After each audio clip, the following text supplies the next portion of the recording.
अस्सलाम वालेकुम and welcome to Wild Rush. Kangaroo देखना चाहते हैं, कैंगरू देखने का शौक़ रखते हैं तो आपको ऑस्ट्रेलिया जाने की ज़रूरत नहीं। अगर आप इंडिया से हैं, अगर आप पाकिस्तान से हैं, ईरान से हैं तो जनाब आपको अपनी ही कंट्री में आपका मिनी कैंगरू मिल जाएगा।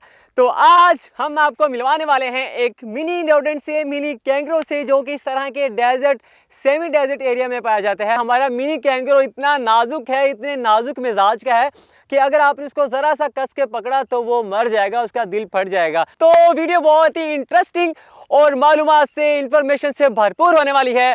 बने रहिएगा मेरे साथ और देखते रहिएगा वाइल्ड रश।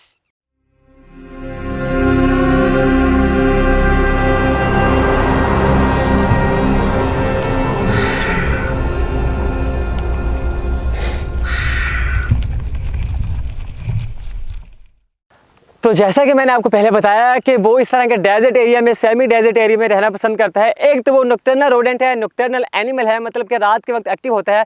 तो मैंने और मेरी टीम ने बहुत सारे दिनों की मेहनत के बाद उसको जो है रात में पकड़ लिया था। उसकी वीडियो फुटेजेस आप स्क्रीन पे देख रहे होंगे। तो मैं आपको यही बताना चाहूँगा वो किस तरह के एरिया में, किस तरह की होल्स में रहते हैं और क्या क्या चीज़ें खाते हैं।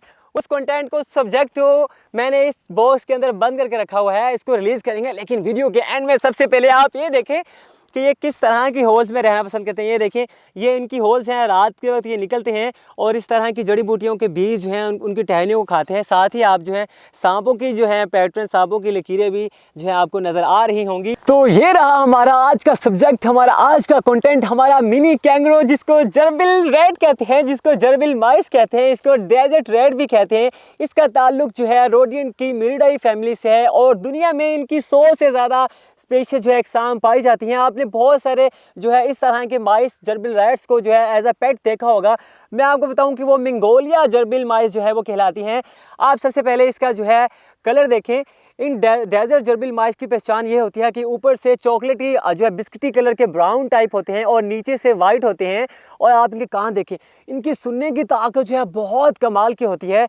तो आप इसका अभी देखा इस तरह किस तरह के जंप लगाते हैं। अभी मैं आपको अभी ये देखें, तो अभी मैंने इसको बहुत ही बेहतरीन ग्रिप के साथ पकड़ लिया है। तो टाइम ज़ाया किए बगैर मैं आपको इसके जो है टेक्सचर बॉडी शेप से इंट्रोड्यूस करवाता हूँ। आप इसके जो है बड़ी पिछली टांगें देखें कितनी बड़ी हैं और बिल्कुल हमारे हाथों की तरह इसकी जो है 5 उंगलियां हैं। इन्हीं पैरों की वजह से, इन्हीं लंबी टांगों की वजह से इनको जो है कैंगरू जो है माइस भी कहा जाता है, क्योंकि ये बहुत बड़े लंबे लंबे जंप भी लगा सकते हैं। तो इनको पकड़ना बहुत ही थोड़ा सा मुश्किल होता है। तो अब बारी आती है इनके दांतों की तरफ। आप इनके दांत देखें, कितने तीखे, कितने शार्प हैं। आपके हाथों को बहुत ही आसानी के साथ जो है ये डैमेज कर सकते हैं। ये देखें, उम्मीद है आपको इसके दांत जो है वो क्लियर नज़र आ गए होंगे।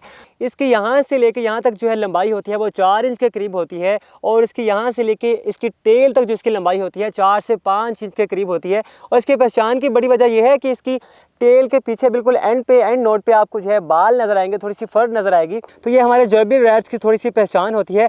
और यही टेल जो है इनको हवा में बैलेंस करने में बहुत मदद देती है कि जब इनको किसी शिकारियों से ख़तरा होता है तो बहुत ही बेहतरीन तरीके से जंप लगाते हैं और अनबैलेंस होते हुए अपनी टेल के साथ ये बैलेंस कर लेते हैं और उड़न छू हो जाते हैं, भाग जाते हैं। आपने बहुत सारे इसी तरह की जो है जोरोबा माउस की, जो जर्बिल माइस की, आपने बहुत सारी वीडियोस देखी होंगी। सांपों के साथ इनको फाइट करते हुए आपने देखा होगा। आप इनको मंगोलिया में, चाइना में, पाकिस्तान में, ईरान में, इंडिया में, रशिया में, इजिप्ट में, मोरक्को में, अल्जीरिया में, लीबिया में और सूडान में आप इनको जो है देख सकते हैं। ये कंट्रीज़ इनका जो है कुदरती मस्किन है, मतलब कि नेचुरल तौर पे इन कंट्रीज़ में पाए जाते हैं।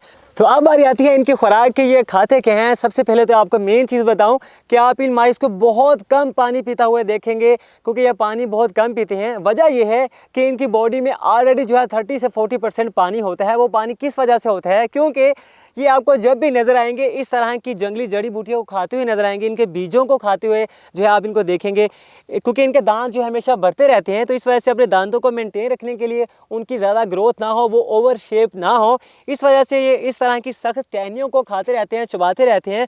और डेजर्ट में पाया जाने वाला एक आम सा फल जिसको कायोटे मेलन कहते हैं, जिसको हमारी लोकल ज़ुबान में उसको कोरतुम्मा कहते हैं। कोरतुम्मा मतलब बहुत ही कड़वा फल जो कि वाटर मेलन की तरह होता है। वो ये रहा वो। तो इनके बीजों को ये खाना पसंद करते हैं और ज़रूरत पड़ने पे ये छोटी छोटी हशरात मतलब कि कीड़े मकोड़ों को भी खा लेते हैं। तो इस वजह से इन ताज़ा जो है हरी भरी जड़ी बूटियों खाने से और छोटे मोटे इंसेक्ट को खाने से इनकी जो पानी की रिक्वायरमेंट जो होती है उनसे ही पूरी होती रहती है। तो अब बारी आती है इनके ब्रीडिंग सीजन की। मेल और फीमेल जो है दोनों देखने में सेम नज़र आते हैं। आप इनको फिजिकली इनकी फिजिक से बहुत ही आसानी के साथ आइडेंटिफाई कर सकते हैं कि कौन सा मेल है और कौन सी फीमेल। तो ये देखिए कितनी जो है मासूमियत से मेरे हाथों पे बैठ चुका है, लेकिन बहुत चालाक है ये। इसकी चालाक आप इस बात से अंदाज़ा लगाएं कि एक फ़ीमेल जो है ब्रीड करने के लिए जो है मेल को 3 से 4 मेल्स को लड़वाती है आपस में। जो मेल जिंदा बचता है फीमेल उससे ब्रीड करती है, उससे अपनी नस्ल को आगे बढ़ाती है। तो इस वजह से आपको जब भी कोई मेल जर्बल माइस नज़र आएगा वो आपको पूरा का पूरा जो है साबित नज़र नहीं आएगा। मतलब कि या तो उसका कोई कान डैमेज होगा या उसकी कोई टेल डैमेज होगी। टेल से याद आया, बहुत ही इंटरेस्टिंग सी इंफॉर्मेशन ये कि अगर आप जर्बिल माइस को इसकी टेल से पकड़ते हैं तो ये अपनी टेल की स्किन को उतार देती है या अपनी टेल को बिल्कुल छिपकली की तरह उतार देती है। जैसे एक छिपकली जो है ख़तरा महसूस होने पे अपनी टेल को उतार के भाग जाती है, बिल्कुल जर्बिल माइस जो है अपनी टेल को उतार सकता है, अपनी टेल की स्किन को जो है उतार सकता है। इनका ब्रीडिंग सीजन जो है वो पूरा साल चलता रहता है, लेकिन मानसून की स्टार्टिंग में इनका ब्रीडिंग सीजन जो है वो बिल्कुल पीक पे होता है, बिल्कुल टॉप पे होता है। एक फीमेल जर्बिल माइस जो है वो 4 से 5 हफ्तों के बाद 4 से 5 छोटे छोटे पप्स को बच्चों को पैदा करती है और उनकी बहुत ही बेहतरीन तरीके से हिफाजत करती है, देखभाल करती है, उनको बताती है, उनको सिखाती है कि कौन सा खाना खाना है, कौन से बीज खाने हैं और किन चीज़ों से बचना है। तो जो है फीमेल के पप्स जो है बच्चे जो होते हैं वो हमेशा फीमेल के साथ ही रहते हैं और वही पप्स जो हैं वो 40 से 45 दिन के बाद दोबारा से ब्रीड करने के लिए तैयार होते हैं। अभी आप देखिए इसको खाने की कितनी फ़िक्र है। मैंने इसको जो है झाड़ी के पास किया तो इसने जो बीज हैं इसके वो तोड़ लिए और अभी ये इसको बिल्कुल बेपरवाह होकर खा रहा है कि मैंने इसको जो है पकड़ा हुआ है। तो इस वजह से देखिए कितने मासूम है ये। तो अभी मैं इसको ज़्यादा डिस्टर्ब नहीं करूँगा। तो अब बारी आती है इनके जो है प्रेडेटर्स की, इनको किन चीज़ों से ख़तरा होता है। तो सांप इनके नेचुरल प्रेडेटर्स हैं। इनकी होल में इनकी बिलों में जब घुस जाते हैं इनके बच्चों को खा लेते हैं, इनको खा लेते हैं।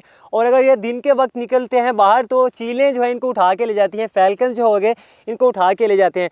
तो 60 ग्राम से लेके 120 ग्राम तक इनका वज़न होता है। और अब बारी आती है इनके लाइफ टाइम की, लाइफ स्पैन की। ये 5 साल तक ज़िंदा रह सकते हैं।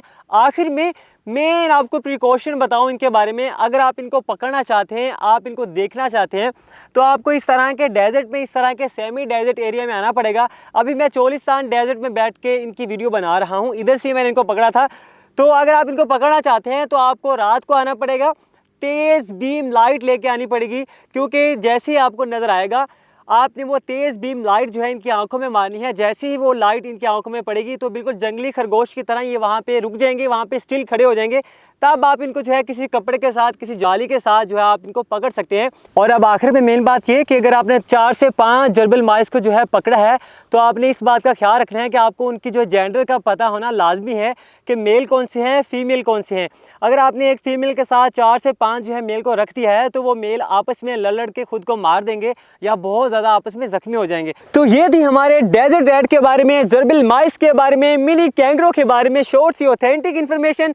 अगर आप इनके बारे में कुछ भी जानते हैं, कुछ भी एक्सेट्रा, तो कमेंट सेक्शन में ज़रूर बताइएगा। इससे मेरे इल्म में इजाफा होगा और जो इनके ऊपर रिसर्च करते हैं उनके इल्म में इजाफा होगा। तो अब एक पपी के साथ, एक किस के साथ इसको करते हैं रिलीज़ आज़ाद, ताकि ये अपनी आज़ादाना ज़िंदगी गुजार सके और अपनी तादाद को बढ़ा सके। तो नन्हे gerbil, bye bye bye bye bye bye.